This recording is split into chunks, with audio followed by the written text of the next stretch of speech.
মূর্তি বানিয়ে মুসলমানদের সমাজকে মূর্তি সংস্কৃতির দিকে ধাবিত করা হবে, আলেম সমাজ বেঁচে থাকতে এটা হতে পারে না।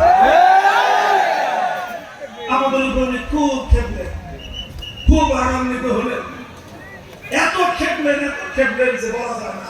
মানুষ বেশি খেপলে মাথা খারাপ হয়ে যায়। তিনি নমরুদের মতো আচরণ শুরু করলেন। কার মতো? আমি পরিষ্কার ভাষায় বলেছি, আজও বলি, একটা নমরুদ, একটা ফেরাউন, একটা কারুন, আর একটা আব্দুল্লাহ ইবনে উবাই, রইসুল মুনাফিকিন, চারটাকে একটা গাছের মধ্যে গোড়াইলে একজন সে গাছের জন্য।